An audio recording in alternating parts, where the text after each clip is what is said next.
So, yan, ito rin ang aking body chamber setup ko. So, meron akong kinat na mga ano dito.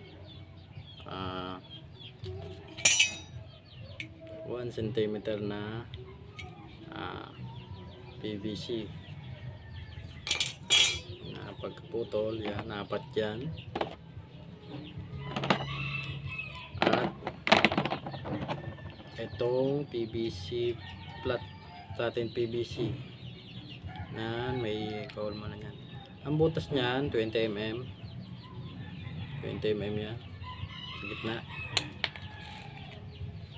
Tapos ito sa puwet, ito lock ito, paglalagyan ng uno dito yan.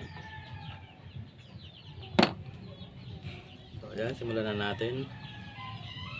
So may sukat na pala yung ano ko dito.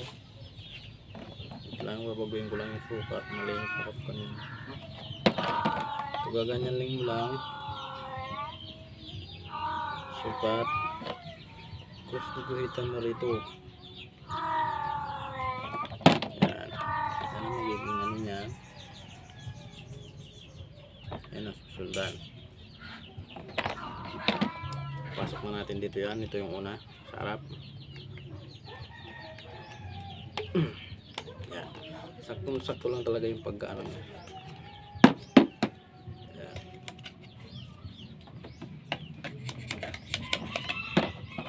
Tapos ito yung panangan natin.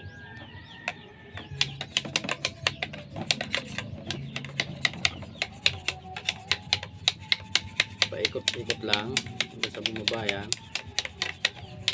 Pagka malapit na, dahan-dahan na lang para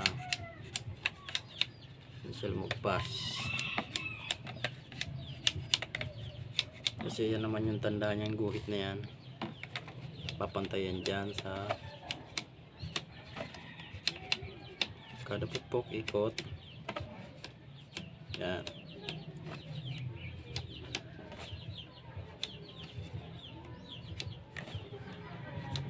Yun.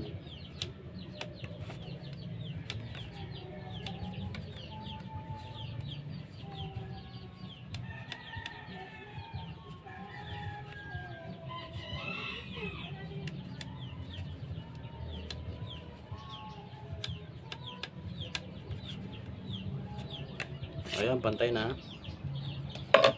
Tsaka natin lalagyan na ng glue nun. Glue. Ayan, paikot. Pagkapatak, ikot. Para matuyo agad siya at malagyan yung paikot niya. Ayan, ikot. Ikot lang. Tapos dito tayo, lagyan din natin yun sa likod. Yan, ikot din para matibay, para hindi siya uusog. Yan, kapag matok ay hindi siya maggagalaw, dahil ito po ay napakatibay po ito. Para siyang sing ganda niya yung Evopan turbo seal na nabibili sa Mr. DIY. So ayan, matigas na. So tayo maglalagay nito. Ayan, lalagay na natin sa gitna yan. Diba? Naglapat na siya doon. Nalapat na yan doon. Yun ang magiging banggaan niya. So wala na siyang gagalaw-galaw. Saka natin lagyan ito. Lagay. Yan. Ngayon okay na. Yan. Saka uli natin lalagyan rin kalso naman sa unahan. Ayan.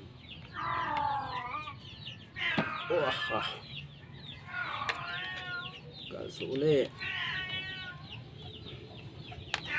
Ayun. Saktong-sakto kasi yung pagka-cut ko. Kaya medyo matigas. Kaya lapat na lapat kabilaan. Yan, ito na. Gamitin din natin itong panalusog sa Bicol. Panalusog ko sa Bicol eh. Sulsugin mo lang papunta daw.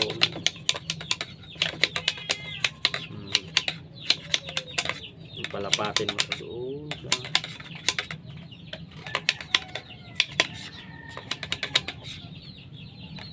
nalapat yan doon.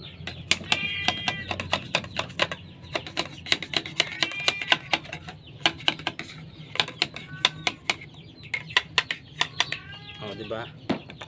Ang magiging ano niyan, ganito. Yan. Yan, tapos ganyan. Nasa loob ganyan ang itsura niya. So, kalso ito, kalso sa baba para hindi gagalaw ito. So, ayan na. Okay na, nakalsuhan na. Ito na ulit.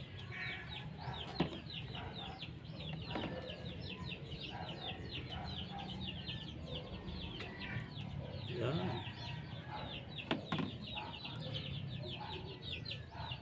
Ito, ano to? 20 grams. 42 sa Mr. DIY. Ang kagandahan kasi nito, yung PVC powder, talagang sunog na sunog niya. Talagang kusok-kusok.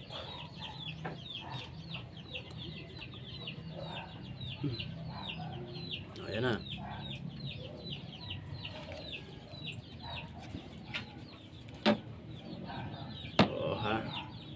Tuyo na. Kaya dito naman tayo sa puwet. Kasi 2 divider lang ito. So susukat uli natin dito. Kasi dito ay nasa ano lang yung pagitan 4.5 ay 5 pala dito. 5 inches naman dito.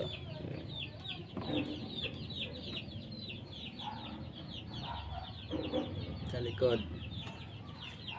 Ayan. Ayusin lang natin ito. So dito naman tayo magbabase.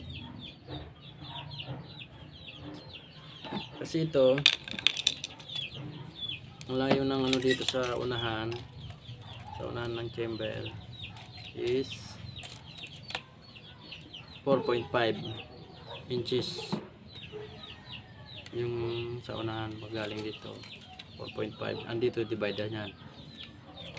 Tapos dito naman ako nagsukat sa kabila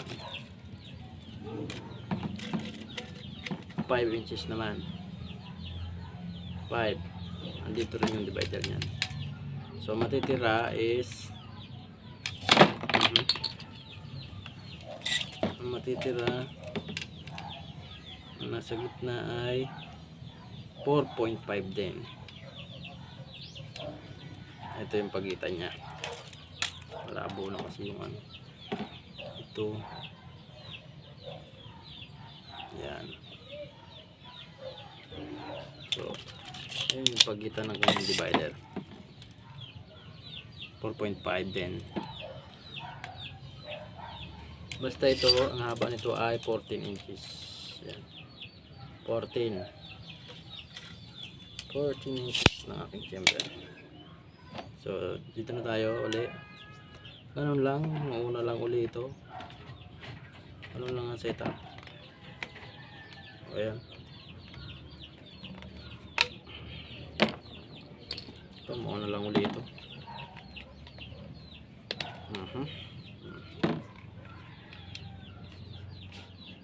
Ayan. Unahin mo lang yan. Tapos susulsugin mo na.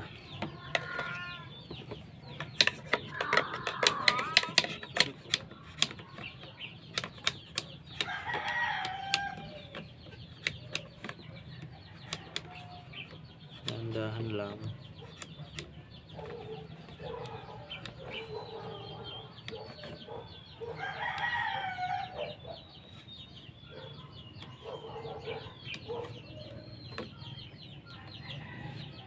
Okay na, paikot na. Lagay na tayo uli ng pandikit. Ikot-ikot lang.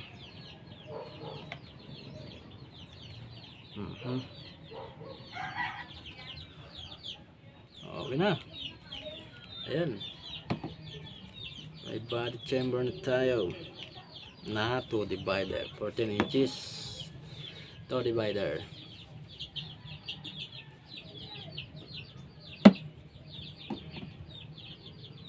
Ayan.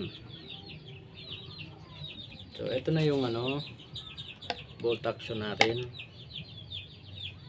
Tapos, gaganto na natin siya dyan.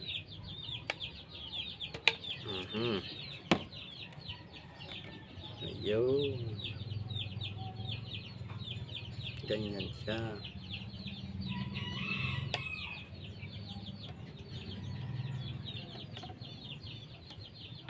Ayan.